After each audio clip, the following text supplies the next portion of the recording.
आनंद जी, पराई पीर आज आप ही समझ रहे होंगे बृजमोहन जी की।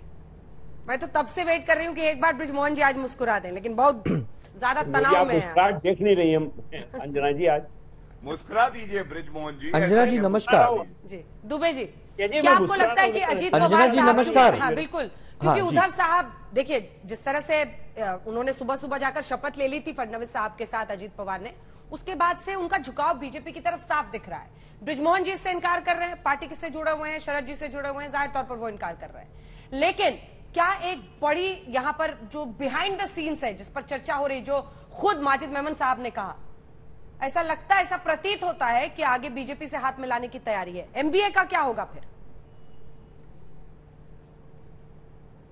अंजना जी नमस्कार। देखिए, ऐसा बिल्कुल हमें नहीं लगता कि महाविकास आघाड़ी को कोई खतरा है। सबसे पहले मैं भारतीय जनता पार्टी के प्रवक्ता गौरव भाटिया जी को जवाब दूंगा। आपकी कथनी करनी में कितना अंतर है मेरे भाई। अभी आप कहते हो कि बीजेपी को किसी बैसाखी की जरूरत नहीं है, हम अकेले दम पर सरकार बनाएंगे, और यही हमारे पैनल पे शिंदे सेना के प्रवक्ता राहुल लोंडे जी बैठे हैं। भाई साहब, कैसे बर्दाश्त करते हो आप? आपके सहारे बीजेपी की सरकार चल रही है महाराष्ट्र में, और बीजेपी के नेता कहते हैं कि उन्हें किसी की आवश्यकता ही नहीं, हम अकेले चुनाव लड़ेंगे। तो ये हो गई बीजेपी के कथनी करनी का अंतर। अब आता हूं कि महाविकास आघाड़ी पर। देखिए, आदरणीय शरद पवार साहब राष्ट्रवादी कांग्रेस के अध्यक्ष के साथ साथ देश के बड़े नेता हैं, महाविकास आघाड़ी के सलाहकार हैं। वो किसी पद पर रहे चाहे न रहे, उनकी गरिमा में कोई कमी नहीं आती। वो हमारे मार्गदर्शक थे, मार्गदर्शक हैं, मार्गदर्शक रहेंगे। और जहां तक हम लोग महाराष्ट्र की राजनीति को समझते हैं, अजीत दादा पवार का स्टाइल एकदम अलग है। वो एक बार कह दिए वही करते हैं। अजीत दादा ने कह दिया कि मैं आखिरी सांस तक एनसीपी के साथ बना रहूंगा, एनसीपी के साथ रहूंगा, एनसीपी को मजबूत बनाऊंगा, और एनसीपी महाविकास आघाड़ी का एक अहम हिस्सा है। तो वो विषय वहां समाप्त होता है। ठीक है, शरद पवार के इस्तीफे का एक दुख जरूर हम लोगों को है, क्योंकि 2024 का चुनाव है, महाराष्ट्र की विधानसभा का चुनाव है। वो फ्रंट पे खेलते तो बहुत रन बटोर लेते। यदि वो फ्रंट पे नहीं खेलेंगे, हो सकता है कुछ रन कम बने। लेकिन शरद पवार साहब एक इतने बड़े व्यक्तित्व के नेता हैं कि उनका रहना ही राजनीति और सामाजिक जीवन में हमको साहस प्रदान करता है। तो हम पूरी तरह से तंदुरुस्त हैं, महाविकास आघाड़ी स्वस्थ है, और भारतीय जनता पार्टी को हार की पूरी तैयारी कर लेनी चाहिए महाराष्ट्र और देश में। इतना ही मैं आपसे कहूंगा। क्या पक रहा है राहुल साहब? मैं उनसे जवाब लूंगी। राहुल साहब, क्या पक रहा है? क्योंकि यह जानना भी दिलचस्प है। महाराष्ट्र के उप मुख्यमंत्री देवेंद्र फडणवीस ने कहा है कि वो सही समय आने पर इस बारे में कुछ कहेंगे। पहले सुन लीजिए राहुल जी, फिर बताइएगा क्या हो रहा है शिंदे मामले में, ये पूछेंगे उसके बाद। जल्दी से सुना दीजिए, अगर जानकारी बाइट है उनकी तो सुनिए। देवेंद्र फडणवीस ने क्या कहा है आज? क्या इसको महाराष्ट्र की राजनीति में क्या इसको संशय की दृष्टि से देखा जा सकता है? इसीलिए तो मुझे ऐसा लगता है कि हम लोगों ने राह देखनी चाहिए कि ये क्या हो रहा है, क्यों हो रहा है, ऐसा क्या होने वाला है। ये सारी चीजें जब तय होगी उसके बाद ही इसके ऊपर हम कमेंट देंगे। क्या हुआ राहुल जी? माजिद मेमन साहब तो ये कह रहे थे कि हो सकता है कि जो शिंदे गुट के विधायक हैं उनकी मान्यता रद्द हो, और ऐसी सूरत में फिर फडणवीस साहब अजीत पवार के साथ फिर सरकार बनाएंगे। देखिए अंजना जी, माजिद मेमन तो बहुत बड़े नेता है, बहुत बड़े, उनका अभ्यास बहुत बड़ा है, लेकिन ये सब अटकल है। सुप्रीम कोर्ट की जो निर्णय आने वाला है, या ऐसा होगा या तैसा होगा, ये इसको महत्व राजकारण में, राजकीय जीवन में इसको बड़ा महत्व नहीं दिया जा सकता है। और आज महाराष्ट्र में जो हुआ है, आदरणीय शरद पवार साहब एक बहुत बड़े कद्दावर नेता, महाराष्ट्र के नहीं पूरे देश में सबसे बड़ा नेता हम उनको मानते हैं, और वो देश में इतने बड़े नेता है कि महाराष्ट्र भी उनका रिस्पेक्ट करता है। लेकिन शरद पवार जी को आज ऐसी भूमिका क्यों लेनी पड़ी? मतलब 1 मई 1960 में उन्होंने अपना राजकीय जीवन चालू किया, और आज 2 मई है, आज 2 मई 2023 में उन्होंने अपना राजकीय जीवन से संन्यास लेने की घोषणा आज मुंबई में की।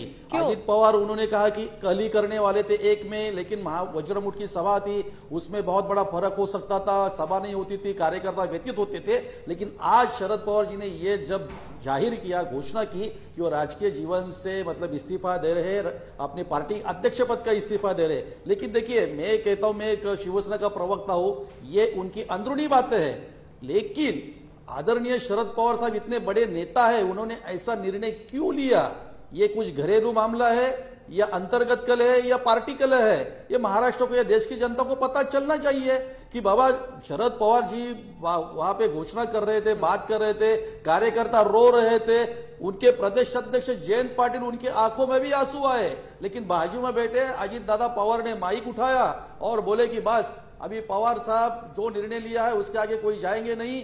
कांग्रेस में भी कांग्रेस का अध्यक्ष अभी खड़गे साहब है, लेकिन सोनिया गांधी की तरफ ही लोग पार्टी की तरफ देखते हैं, लेकिन अजीत पवार के बयान के बाद भी कार्यकर्ता उठे, उन्होंने आवाज लगाई कि सोनिया गांधी जी अगर नेतृत्व कर रही है पार्टी के अध्यक्ष न होते हुए भी, लेकिन कांग्रेस की परिस्थिति महाराष्ट्र में देश में क्या है ये सुनाई अजीत पवार को उन्होंने सुनाया। यही मैं कहना चाहता हूं कि महाराष्ट्र की राजनीति या देश की राजनीति में आदरणीय पवार साहब ने ऐसा निर्णय क्यों लिया, ये पूरे देश को पता चलना चाहिए कि अंतर्गत मामला है, घर का मामला है, गृह कलह है या पार्टी कलह है, या उनको विरासत सुप्रिया सुले को देना चाहिए। हाँ, आज बृजमोहन जी साफ दिखा, Ajit Pawar was the man in command. वहां पर वो माइक ले रहे थे, उन्होंने सुप्रिया जी को बोलने नहीं दिया, उन्होंने ही कहा कि अब उन्होंने फैसला ले लिया है तो सब उसका सम्मान कीजिए, बाकी सब लोग रोक रहे थे। क्या माजरा है? शरद पवार साहब क्यों इस्तीफा दे रहे हैं अध्यक्ष पद से, आप ही समझाइए। देखिए, इसमें माजरा तो मुझे कुछ नहीं लगता। आदरणीय शरद पवार जी एक वरिष्ठ नेता है और उनको उनका राजनीतिक दृष्टिकोण और राजनीतिक समझ उनकी बाकी के सारे लोगों से कहीं ज्यादा है। उन्होंने अगर कोई फैसला लिया है तो इसके पीछे कोई ना कोई एक मजबूत कारण होगा, लेकिन इसका ये मतलब बिल्कुल भी नहीं है कि वो राजनीतिक जीवन से कहीं बाहर जा रहे हैं। उनका कद, जैसा भी सभी लोगों ने कहा, वाकई उनका कद इतना बड़ा है कि वो पार्टी के अध्यक्ष रहे या ना रहे, लेकिन हिंदुस्तान की राजनीति में उनको कोई इग्नोर नहीं कर सकता, कोई उनको नकार नहीं सकता। तो हमारी पार्टी में तो उनको नकारने का कोई प्रश्न ही नहीं उठता। ये पार्टी उनकी बनाई हुई है, हम सारे लोग उनसे जुड़े हुए हैं।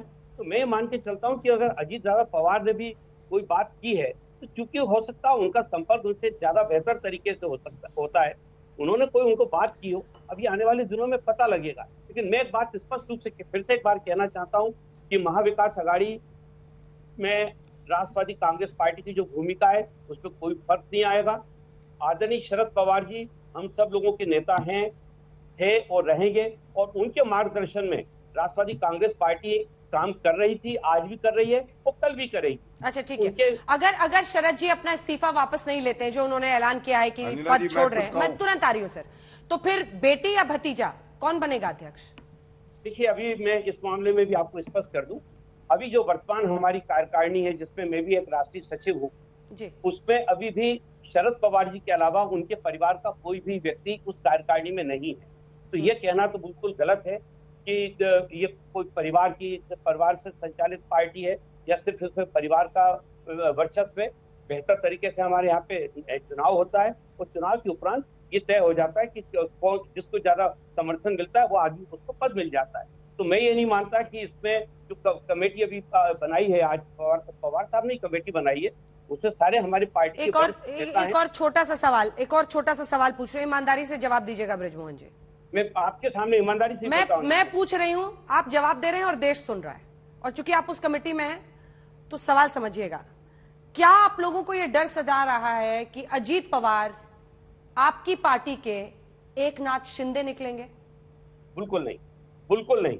और ये मैं कह रहा हूं, आप इसको रिकॉर्ड में रख लीजिएगा, इसको कभी भी आप चला के देख लीजिएगा, ऐसा कभी नहीं होगा। मैं फिर कह रहा हूं गौरव भाटिया जी, ठीक है, आपने अपनी बात कह ली है। गौरव भाटिया जी, आपने सबकी बात सुनी और खास अतुल साहब की बात का आप जवाब देना चाह रहे थे। बिल्कुल, मैं देना चाह रहा था। सबसे पहले तो देखिए, मैं ये कहूंगा उद्धव गुट के जो प्रवक्ता थे कि एकनाथ शिंदे जी और शिवसेना हमारे लिए बैसाखी नहीं है, वो हमारा भाई है। अंजना जी, कभी मत भूलिएगा, सबसे बड़ा दल भारतीय जनता पार्टी है महाराष्ट्र में, और उसके बाद भी मुख्यमंत्री एकनाथ शिंदे जी बने क्योंकि हमारी प्रतिबद्धता जो है वो विचारधारा से है, हम उससे जुड़े हैं।